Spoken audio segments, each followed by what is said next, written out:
नमस्कार, न्यूज अंग बिहार के डेली बुलेटिन में आपका स्वागत है। मैं हूं आपके साथ उम्मी सोएबा। आइए करते हैं खबरों की शुरुआत। सबसे पहले नजर डालते हैं आज की हेडलाइंस पर। सुल्तानगंज अगवानी पुल हादसे के बाद गरमाई बिहार की सियासत। बीजेपी ने मुख्यमंत्री नीतीश कुमार का फूंका पुतला।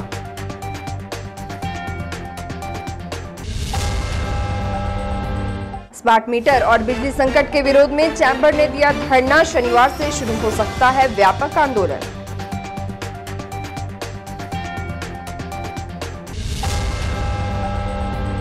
साइबर थाना का डीआईजी ने किया उद्घाटन। अनुसंधान और कार्रवाई में आएगी तेजी।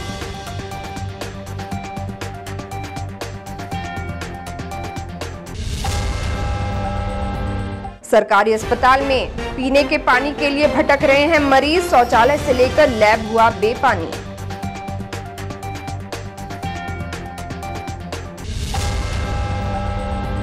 और डॉक्टर दीपो महतो को मिला research scientist award. Black hole पर रिसर्च जारी।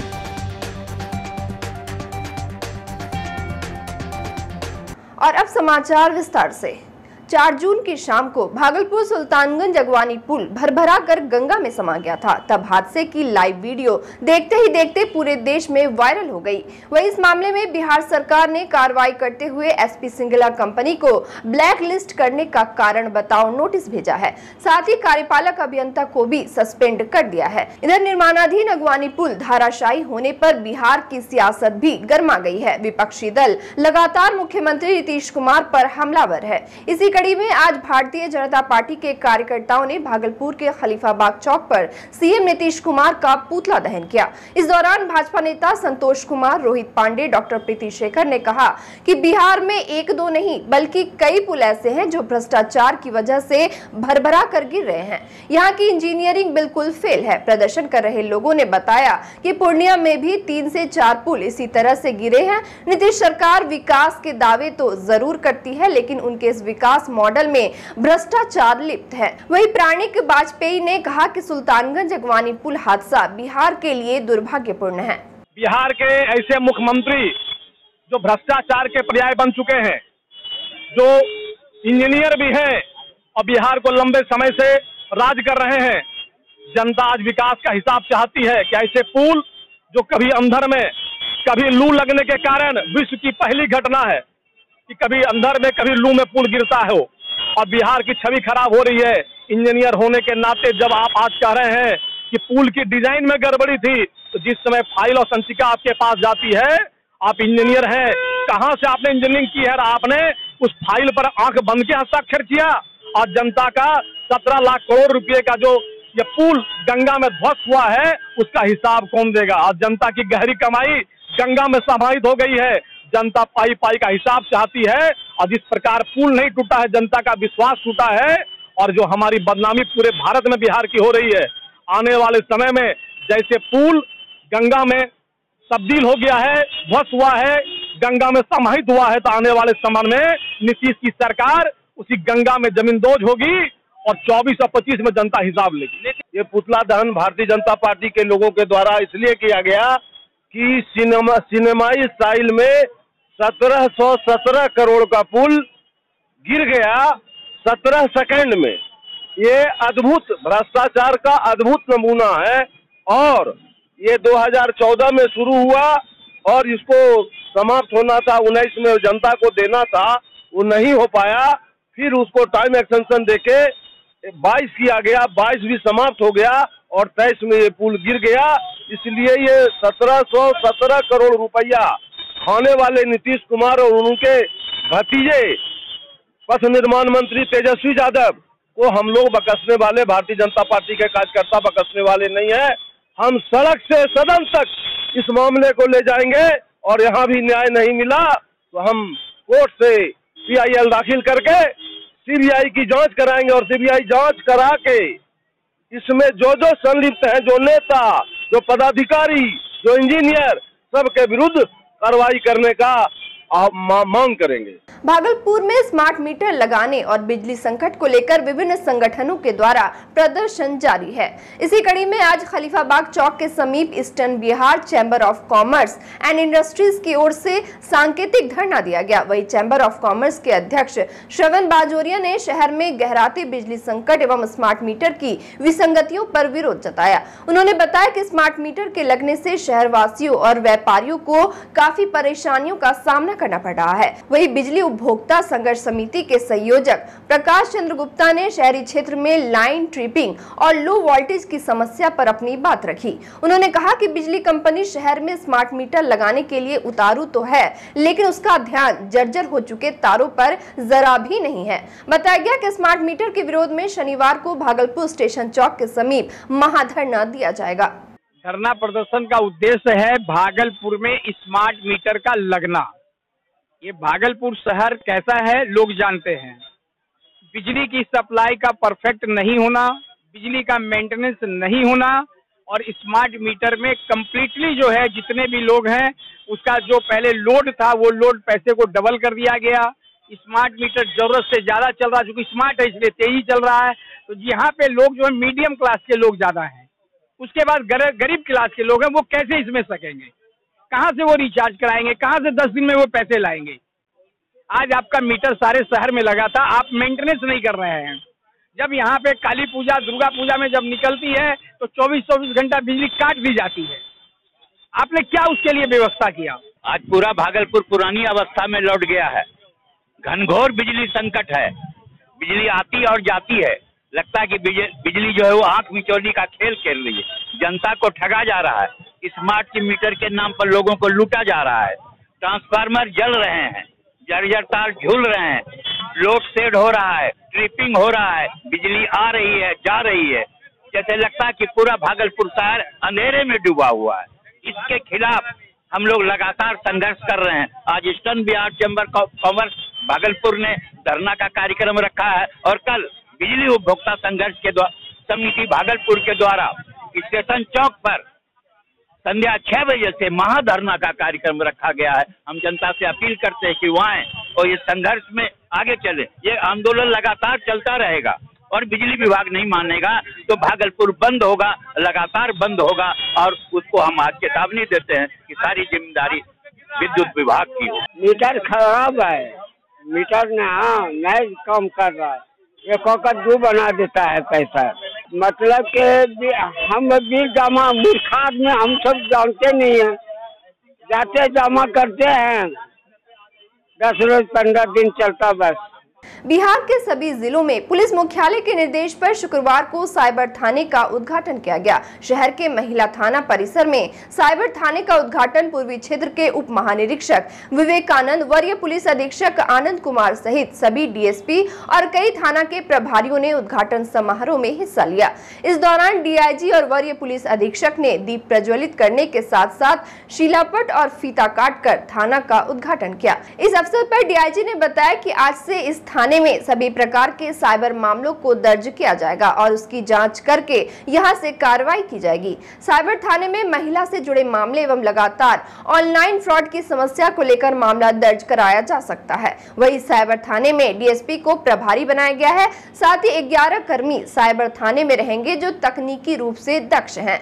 वहीं डीआईजी ने बताया कि साइबर ठग से जुड़े मामलों को साइबर थाना के साथ साथ जिले के अन्य थानों में भी दर्ज कराया जा सकता है। देखिए, आज का दिन बहुत शुभ दिन है और बिहार में पूरे सभी जिलों में आज एक साइबर थाने का उद्घाटन किया गया है और इस क्रम में भागलपुर में भी साइबर पीएस की जो है आज उद्घाटन किया गया है। और यहाँ पर साइबर स्पेस में होने वाले सारे अपराध, विशेषकर वह जो महिलाओं से संबंधित हैं, बच्चों से संबंधित हैं, ऑनलाइन और इंटरनेट के माध्यम से जो फ्रॉड की घटनाएं हो रही हैं और निरंतर बढ़ रही हैं, और ऐसे सारे मामले जिसमें कि किसी भी इलेक्ट्रॉनिक डिवाइस या साइबर चीज़ का इस्तेमाल किया जाता है, उससे रिलेटेड सारे मामलों की प्राथमिकी दर्ज की जाएंगी। परंतु यहाँ मैं स्पष्ट करना चाहूँगा कि इसका मतलब यह नहीं है कि हमारे दूसरे थाने जो हैं वहाँ भी यदि शिकायतकर्ता वहाँ पहुँचते हैं तो वहाँ भी ये शिकायतें दर्ज हो सकेंगी। और साइबर थाना जो है उनको जो भी आवश्यक तकनीकी सहायता की ज़रूरत होगी अनुसंधान में, वह उन्हें उपलब्ध कराएगा। अभी जो है यहाँ पर डीएसपी जो हैं वो बनाए गए हैं थानाध्यक्ष, इसके अलावा अपर थानाध्यक्ष, और टोटल 11 लोगों की पोस्टिंग, पुलिसकर्मियों की पोस्टिंग की गई है जो आईटी नोइंग है, और उसमें से कई अफसर हमारे और कर्मी जो हैं साइबर मीडिया और साइबर क्राइम और सोशल मीडिया सेल से जुड़े हुए थे, और उन्हें कुछ अनुभव तथा दक्षता भी ऐसे मामलों का अनुसंधान करने की है। पूर्वी बिहार का सबसे बड़ा अस्पताल जवाहरलाल नेहरू मेडिकल कॉलेज एवं अस्पताल में इस तपती गर्मी में भी सुविधाओं का घोर अभाव देखा गया। इस अस्पताल में लोग दूर दराज से इलाज कराने आते हैं, लेकिन सबसे बड़ी विडंबना तो तब सामने आती है जब अस्पताल आए मरीजों को यहाँ पानी तक नहीं मिलता। अधिकांश लोग मध्यम परिवेश से यहाँ सस्ते इलाज के लिए आते हैं, लेकिन इलाज से ज्यादा तो बाहरी खर्चे में ही मरीजों की कमर तोड़ रखी है। बता दें कि सरकार ने गर्मियों के मौसम में सरकारी कार्यालय में आने वाले सभी फरियादियों के लिए पानी की सुगम व्यवस्था बनाए रखने को लेकर निर्देश जारी किया है। उसके बावजूद भी इस भीषण गर्मी में अस्पताल पहुंच रहे लोगों के लिए अस्पताल प्रबंधन द्वारा पानी की व्यवस्था नहीं की गई है। वहीं मायगंज अस्पताल में इलाजरत मरीजों और उनके परिजनों ने बताया कि काफी समय से वह लोग मायगंज अस्पताल में हैं, लेकिन यहाँ मरीजों के लिए कोई अनुकूल व्यवस्था नहीं है, जबकि पीने के पानी को लेकर अस्पताल प्रबंधन से पूछे जाने पर बार बार टाल मटोल कर जवाब दिया जाता है। बता दें कि इस अस्पताल में निगम के मोटर वर्क्स से पानी का कनेक्शन नहीं है, सभी मोटर निजी तौर पर अस्पताल प्रबंधन के ही हैं। वहीं इस मामले पर भाजपा नेता गौतम कुमार उर्फ बंटी यादव ने कहा कि स्वास्थ्य मंत्री तेजस्वी यादव को भागलपुर के मायगंज अस्पताल की बदहाली को भी देखना चाहिए। दशकों से मायगंज अस्पताल की व्यवस्था आम जनता के लिए एक गंभीर समस्या का विषय रहा है। यहाँ पर पानी की बहुत ज़्यादा समस्या है, ना पीने का पानी ढंग का है और ना ही यहाँ तक कि हाथ धोने के लिए भी पानी नहीं है। मैं अपनी माँ को दिखाने के लिए यहाँ आई थी तो उन्होंने यूरिन टेस्ट के लिए बोला, तो यूरिन टेस्ट के लिए जिस बाथरूम में आप जा रहे हैं वहाँ इतनी गंदगी है कि आप अंदर जाना नहीं चाहेंगे, बाहर से ही लौट आएंगे। फिर भी जाना पड़ा। उसके बाद मैं घर से पानी लेकर के आई थी, इसी को पीना भी पड़ा और इसी से माँ को हाथ धोने के लिए भी देना पड़ा। मतलब हाथ धोने तक के पानी की समस्या यहाँ पर है इतनी ज्यादा। मैम, पूर्वी बिहार का सबसे बड़ा अस्पताल है, क्या यहाँ पानी की व्यवस्था होनी चाहिए? बिल्कुल होनी चाहिए। लोग यहाँ पे कितने दूर दूर से लोग इलाज करवाने के लिए आते हैं, अगर लोगों को सुविधा नहीं मिलेगी तो वो क्यों आएंगे? आखिर लोग इतने दूर से खर्च करके आते हैं, गरीब लोग ही आते हैं यहाँ पर ज्यादातर। हम जैसे आम आदमी लोग आते हैं, उनको यहाँ आके भी समस्या का अगर नहीं समाधान मिलेगा तो वो कहाँ जाएंगे? कम कर दिया गया है और जितना बैठने का जगह था सब कुर्सी तुर्सी सब हटा दिया गया है। पंखा भी जो था वो भी खोल लिया गया है। पानी का भी समस्या बहुत ज़्यादा है। इतनी तपती गर्मी में कहीं पंखा तक नहीं है, बैठने की जगह तक नहीं है। पानी लाने गए थे वहाँ पे, अभी गर्मी के कारण पानी का मशीन सब खराब हो गया, जिसके कारण इधर जा रहे को मिलेगा तो ले लेंगे।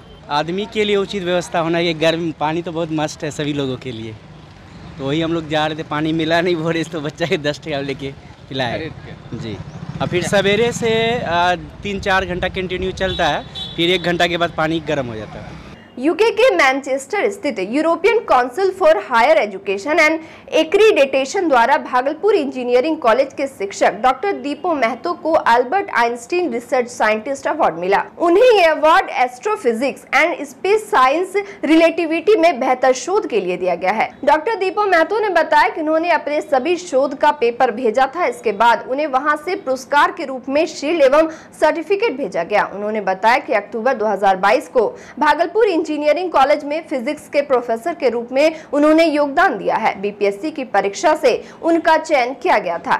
इसके पहले वे मारवाड़ी कॉलेज में असिस्टेंट प्रोफेसर के रूप में काम करते थे। डॉक्टर महतो ने बताया कि अब तक 96 शोध पत्र राष्ट्रीय एवं अंतर्राष्ट्रीय जर्नल में प्रकाशित हो चुका है।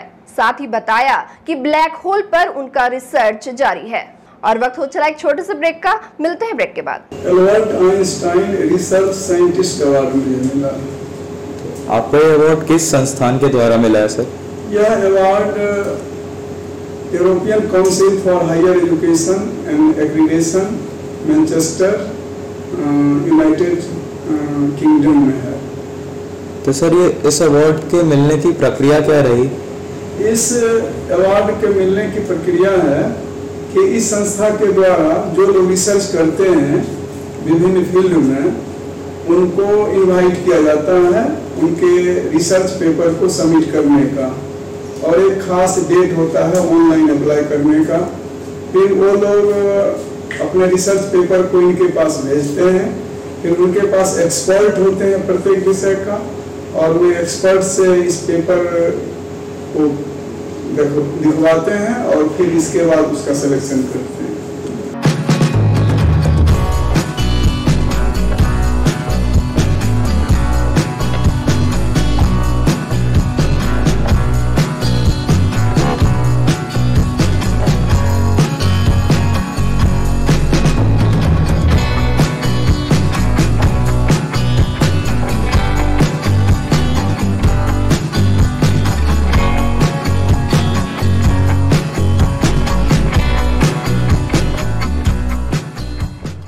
ब्रेक के बाद फिर से आपका स्वागत है। बढ़ते अगली खबर की ओर। साइबर अपराध को रोकथाम लगाने के लिए नौगछिया में साइबर थाना का उद्घाटन शुक्रवार को हुआ। नौगछिया एसपी सुशांत कुमार सरोज ने नौगछिया SC/ST थाना परिसर में साइबर थाना का उद्घाटन किया। इस दौरान एसपी ने कहा कि साइबर अपराध से जुड़े मामलों के त्वरित निष्पादन के लिए बिहार के हर जिले में साइबर पुलिस थाना खोलने की शुरुआत हो चुकी है, जिसके मद्देनजर नौगछिया में भी आज साइबर थाना का उद्घाटन किया गया है। उन्होंने जानकारी दी कि ऑनलाइन ठगी, हैकिंग, पर्सनल डेटा का दुरुपयोग, बुलिंग और ऑनलाइन थ्रेट जैसे मामलों से जुड़ी शिकायतें साइबर थाने में दर्ज करा सकते हैं। ऐसे सभी मामलों में घटनास्थल पर साइबर स्पेस माना जाएगा। वहीं नौगछिया में खुले साइबर थाना में डीएसपी मुख्यालय सुनील कुमार पांडे को प्रभार दिया गया है। इनके सहयोग में नौगछिया सर्कल इंस्पेक्टर राकेश रंजन रहेंगे। वहीं 4 अन्य कर्मियों की भी प्रतिनियुक्ति की गई है, जहाँ अत्याधुनिक तरीके से साइबर फ्रॉड के मामले का उद्भेदन होगा। इस अवसर पर डीएसपी मुख्यालय सुनील कुमार पांडे, नौगछिया अनुमंडल पुलिस पदाधिकारी दिलीप कुमार समेत कई अधिकारी मौजूद थे। ये गृह आरक्षी विभाग बिहार पटना के अधिसूचना ज्ञाप संख्या 2/थाना -10-2/2023 गृह आरक्षी 6733 पटना दिनांक 2/6/23 के आलोक में बिहार के प्रत्येक जिला रेल सहित में साइबर पुलिस थाना स्थापित किया गया। उसी कड़ी में नौगछिया साइबर थाना का भी आज उद्घाटन किया गया। इसके थानाध्यक्ष पुलिस उपाधीक्षक मुख्यालय श्री कुमार पांडे हैं। हालांकि वो जो डीएसपी मुख्यालय काम है वो भी देखेंगे, इसके अतिरिक्त ये थाना के प्रभारी भी रहेंगे। इनके सहयोग में पुलिस निरीक्षक राकेश रंजन सिंह हैं, जो अंचल निरीक्षक नौगछिया है, अपने अंचल का कर्तव्य के अलावा यहाँ का भी काम वो देखेंगे। पुअनी चलवी यादव का प्रतिस्थापन किया गया है। सुमन कुमार है, कंप्यूटर प्रोग्रामर है, और विकास कुमार है, डाटा एंट्री ऑपरेटर है, और महिला सिपाही 105 अंजू कुमारी तत्काल यहाँ पर प्रतिस्थापना किया गया है। आगे भी हम लोग अफसर को बढ़ाएंगे। भागलपुर सुल्तानगंज थाना क्षेत्र के दिलगौड़ी मोड़ के समीप सुबह करीब 8 बजे अज्ञात अपराधियों ने एक व्यक्ति को गोली मारकर मौके से फरार हो गए। व्यक्ति की पहचान सुल्तानगंज थाना क्षेत्र के मीरहट्टी गांव के रहने वाले मुन्ना यादव के रूप में हुई है। वही अपराधियों ने मुन्ना यादव को पीठ में गोली मारी। आनन फानन में मुन्ना यादव दौड़ते हुए दिलगौरी गांव पहुंचकर गिर गया। तभी ग्रामीणों ने पुलिस को घटना की सूचना दी, जिसके बाद पुलिस एवं ग्रामीणों के सहयोग से घायल मुन्ना यादव को रेफरल अस्पताल लाया गया, जहाँ डॉक्टर ने गंभीर हालत को देखते हुए उसे मायागंज अस्पताल रेफर कर दिया। वही पुलिस पूरे घटना को लेकर सीसीटीवी फुटेज के माध्यम से अपराधियों की गिरफ्तारी में जुट गई है। भारतीय कम्युनिस्ट पार्टी की ओर से संपूर्ण बिहार में शुक्रवार को केंद्र सरकार के खिलाफ जेल भरो अभियान के तहत सत्याग्रह आंदोलन किया गया। इसी बाबत आज भागलपुर के समाहरणालय स्थित प्रदर्शन स्थल पर दर्जनों भारतीय कम्युनिस्ट पार्टी के कार्यकर्ताओं ने केंद्र सरकार के खिलाफ हल्ला बोल प्रदर्शन किया और जमकर नारेबाजी की। वही प्रदर्शनकारी भागलपुर बांका के पूर्व विधान पार्षद संजय कुमार ने कहा कि केंद्र सरकार की गलत शिक्षा नीति नहीं चलने देंगे। यह सही सही नहीं है। उन्होंने इस नीति को केंद्र सरकार से वापस लेने, संविधान के साथ छेड़छाड़ बंद करने एवं बेरोजगारी, महंगाई पर लगाम लगाने की मांग करते हुए आवाज बुलंद की। वहीं सभी भारतीय कम्युनिस्ट पार्टी के कार्यकर्ताओं ने भी इस सत्याग्रह में अपना बढ़ चढ़ कर योगदान दिया और केंद्र सरकार के खिलाफ जमकर नारेबाजी की। आज भारतीय कम्युनिस्ट पार्टी का संपूर्ण बिहार में केंद्र के सरकार की गलत नीतियों के चलते आज हम लोगों ने सत्याग्रह किया है, जेल भरो अभियान किया है। जन सुराज के संस्थापक प्रशांत किशोर ने अपने सभा के दौरान तेजस्वी यादव पर जमकर तंज कसा। उन्होंने कहा कि तेजस्वी यादव को किसी विषय का भी ज्ञान नहीं है। वे कभी जाति पर बोलते हैं, कभी धर्म के नाम पर बोलते हैं। प्रशांत ने कहा कि तेजस्वी यादव दूसरे पार्टियों पर बस आरोप प्रत्यारोप करना जानते हैं। साथ ही उन्होंने तेजस्वी यादव पर राज्य की जनता के मुद्दे की अनदेखी करने की बात कहते हुए कहा कि बिहार की जनता पूछ रही है रोजगार नहीं है, तो तेजस्वी यादव बोलते हैं कि बीजेपी को को बिहार की जनता पूछती है कि बालू और शराब माफिया क्यों है, तो वो जातीय जनगणना की बात करके बिहार के लोगों को बेवकूफ बनाते हैं। वहीं बिहार में अवैध बालू खनन की पोल खोलते हुए प्रशांत किशोर ने कहा कि आज सभी लोग जानते हैं कि राज्य स्तर पर बालू माफिया कौन है। आज बिहार में एक दल के लोग हैं जो बालू माफियाओं का काम कर रहे हैं। पूरे राज्य को इन्होंने बालू के खनन का केंद्र बना दिया है। और अंत में चलते चलते फिर से नजर डालते हैं आज की हेडलाइंस पर। सुल्तानगंज अगवानी पुल हादसे के बाद गरमाई बिहार की सियासत, बीजेपी ने मुख्यमंत्री नीतीश कुमार का फूंका पुतला।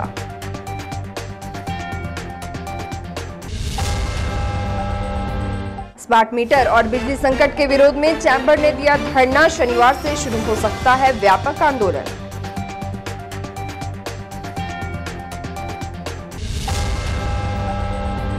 साइबर थाना का डीआईजी ने किया उद्घाटन, अनुसंधान और कार्रवाई में आएगी तेजी।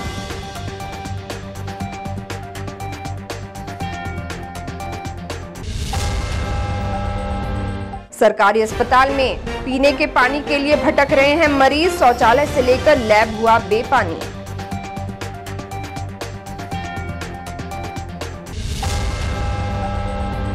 और डॉक्टर दीपो महतो को मिला research scientist award, black hole पर रिसर्च जारी।